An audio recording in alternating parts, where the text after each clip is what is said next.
Hi guys, আজি 12 ডিচেম্বৰ। গোটাই অসমবাসীয়ে জুবিনদাৰ কাৰণে যি ন্যায় বিচাৰি আছিল সেই আশাটো আজি পূৰণ হ'বলৈ যাই আছে। জুবিন দাক আমাৰ মাজৰ পৰা গুচি যোৱা আজি 84 ডেজ হৈ গ'ল। SITয়ে তদন্ত কৰি যি চাৰ্জশ্বিট বনাইছিলে তাৰ শ্বিটখন আজি 11টা বজাত উচ্চ ন্যায়ালয়ত জমা দিলে। 3,500 পেজ হৈছে। 3,500 ডকুমেণ্ট আছে।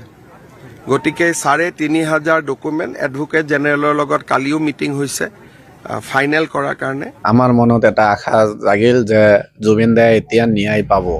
এই আশাত আমি গোটাই অসমবাসী বহি আছো। চাওঁ ৰিজাল্টখন কোনদিনাখন ওলাই আহে। অসমৰ মুখ্যমন্ত্ৰী হিমন্ত বিশ্ব শৰ্মা জুবিন দাৰ ন্যায় দিয়াৰ পিছত বহুত লাগি আছে, বহুত কষ্ট কৰি আছে। ভিডিঅ'টো চাওক। তেওঁলোকে শ্যামকানু মহন্ত আৰু কি নাম তাৰ সিদ্ধাৰ্থ শৰ্মাক বচাব খুজিছে। তেওঁলোকে চাৰ্জশ্বিটখন দিয়াত বাধা দিব চেষ্টা কৰি আছে।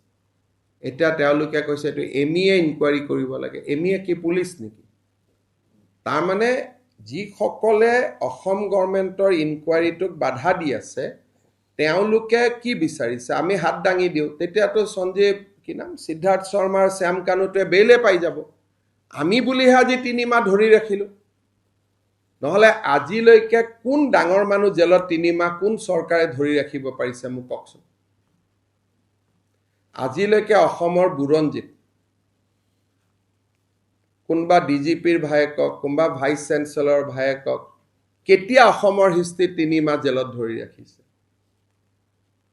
কৰবী দুবৰীৰ হত্যাকাণ্ড হৈছে, গুৱাহাটীৰ মাজমজিয়াত দুগৰাকীকৈ মাক জীয়েকক গুৰুম গুৰুম কৰি মাৰা হৈছিলে।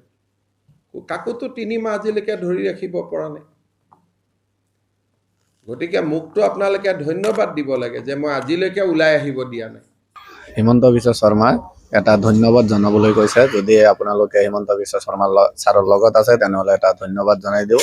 আমিও ধন্যবাদ জনাইছোঁ হিমন্ত বিশ্ব শৰ্মা ছাৰ, আপুনি অতি সোনকালে জুবিনদাৰ ন্যায়। ভিডিঅ'টো শেষলৈকে চোৱাৰ বাবে বহুত বহুত ধন্যবাদ। আপোনাৰ মতামত কমেণ্টত জনাই যাব আৰু চেনেলটো ছাবস্ক্ৰাইব কৰি যাব যাতে মই ভিডিঅ' দিলে আপোনাৰ সন্মুখত যায়, আৰু এটা শ্বেয়াৰ কৰি দিব।